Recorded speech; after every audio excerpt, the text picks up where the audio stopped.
Usai dituduh sebagai penipu dan jenderal gadungan oleh mantan istrinya sendiri, Gem Sunardi melakukan klarifikasi kepada awak media Jumat 7 Juli 2023.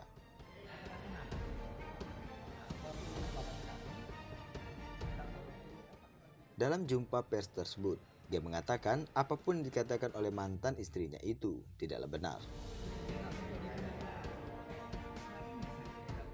Ia menjelaskan perihal dituduhnya jenderal gadungan, "Saya tidak pernah menjadi anggota Polri atau TNI. Saya itu hanya anggota Ormas," katanya.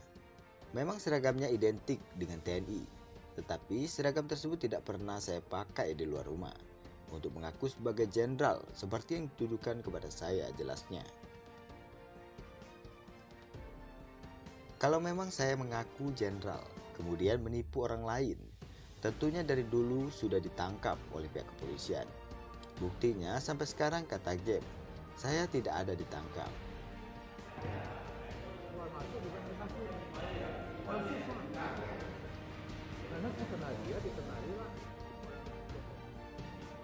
Namun adapun mengenai penipuan 10 miliar, Gem Sunardi juga angkat bicara atas tuduhan tersebut.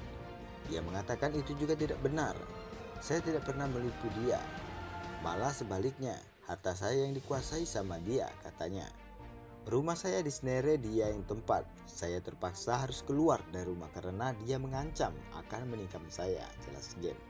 Ia juga menjelaskan semua cerita itu ialah bohong yang diungkap mantan istrinya itu. Sebenarnya, kata Gem, hal tersebut sudah dipertanggungjawabkan di depan pengadilan saat sidang cerai kedua, pungkasnya.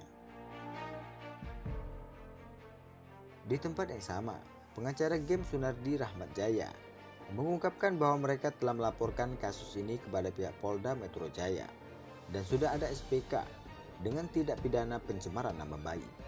Ia juga meminta klarifikasi dan permohonan maaf dari Irma Hutabara karena telah menayangkan berita bohong di podcastnya tanpa ada validasi kedua belah pihak hingga merugikan kliennya, ujar pengacara tersebut kepada wartawan. Terkait kalau dia menipu Mr. Ken, ya kan dia mengaku bahwa itu adalah uangnya, tapi kan tidak bisa dibuktikan bahwa itu adalah uangnya. Itu yang harus, kalau memang dia menipu, Ken ya lapor dong sebagai penipuan, ya kan? Kan jelas kalau menipu ya pasti ditangkap. Di sini ada harta, ini harta diperolehkan sebelum perkawinan. Akte jual beli itu diproses itu sebelum perkawinan jauh 1 tahun. Untuk mendukung apalagi dibuatkan lagi perjanjian prakawin pranikah lagi. Itu susah. Susah untuk membuktikan bahwa ini adalah harta dia kan. Nah, itu terkait dengan rumah itu tidak dalam sengketa loh. Rumah itu tersendiri. Nah, saya pertegas lagi nih, supaya jelas nih, supaya biar Irma tahu nih. Bu Irma harus tahu bahwa rumah yang digadaikan, yang dia tinggali sekarang itu digadaikan dulu 3M lebih, 3,5M. Itu uangnya diambil semua itu wanita itu di alat. Itu ada saksinya. Eskavator itu. Di Bank BNI.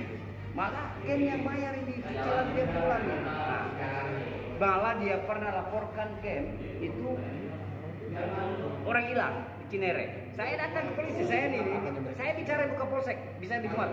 Saya ketemu dengan buka polsek, saya ketemu dengan penyidik.